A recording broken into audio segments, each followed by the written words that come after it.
धन्यवाद. मला अशा एक आगळ्या वेगळ्या कार्यक्रमाला निमंत्रित केल्याबद्दल. बऱ्याच वेळेला डॉक्टर म्हटलं की आता हे काहीतरी बोर करणार, स्वतःची जाहिरात करणार म्हणून लोक कानाडोळा करतात, पण तसं नाहीये. आज आम्ही एका वेगळ्याच हेतूने इथं आलो आहोत. माझ्याकडे ज्या वेळेला संतोषदादा पवळे, दोन्ही संतोष पवळे आणि राहुल पवळे ज्यावेळेला आले त्यावेळेला मी त्यांना म्हटलं की तुम्ही हा अतिशय चांगला असा उपक्रम करताय.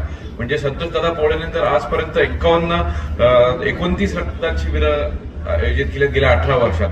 हे काही कमी काम नाहीये. मला वाटतं सगळ्यांनी एकदा त्यांचा टाळ्यांच्या घरात अभिनंदन करावं. त्यांनी स्वतः 50 पेक्षा जास्त वेळा रक्तदान केलं आणि रक्तदान हे याचं महत्व काय हे ज्या वेळेला आपल्या घरातल्या व्यक्तीला आपल्याला रक्त लागतं आणि ते उपलब्ध होत नाही त्यावेळेला आपल्याला त्याची खरी जाणीव कळते. त्यामुळे हे जे दान आहे हे कुठल्याही स्वरूपाच्या आर्थिक देणगीपेक्षा किंवा कशापेक्षाही अत्यंत उच्च स्वरूपाचं दान आहे.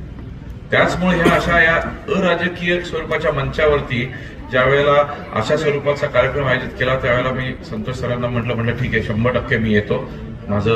माझे सहकारी येतील, माझी टीम येईल आणि आपण लोकांचं थोडंसं चेकअप पण करू त्या अनुषंगाने. तर सर्वप्रथम हा अशा स्वरूपाचा कार्यक्रम आयोजित केल्याबद्दल श्री शिवराय प्रतिष्ठानच्या सगळ्या टीमला अभिनंदन आणि परत एकदा सगळ्यांचं आपण जोरदार अभिनंदन करूया. पुढच्या 10 ते 15 मिनिटांमध्ये आपण काही थोड्याशा गोष्टींबद्दल बोलणार आहोत की जेणेकरून आपण काही गोष्टींचा प्रादुर्भाव आपल्या समाजामध्ये वाढत चाललेला आहे. म्हणजे आता आम्ही बघतोय 20 आणि 30 मधल्या मुलांनाही हार्ट अटॅकचं प्रमाण वाढलेलं आहे. म्हणजे आता परवाच मागच्या आठवड्यात आम्ही एक 23 वर्षाच्या मुलाची अँजिओप्लास्टी केली. म्हणजे किती परिस्थिती आली. पूर्वी आपल्या आजी आजोबा 60, 70, 80 वयाच्या लोकांना हार्ट अटॅक यायचे.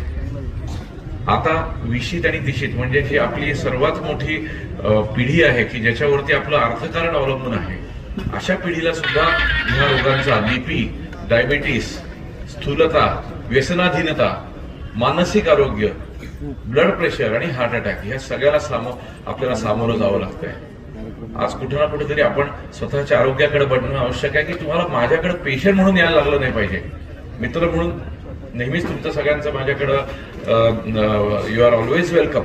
पण असं येऊ नये तर पुढच्या 15-20 मिनिटात आपण एक थोडीशी माहिती घेऊ की आपण आपल्या आरोग्याकडे कुठं लक्ष दिलं गेलं पाहिजे.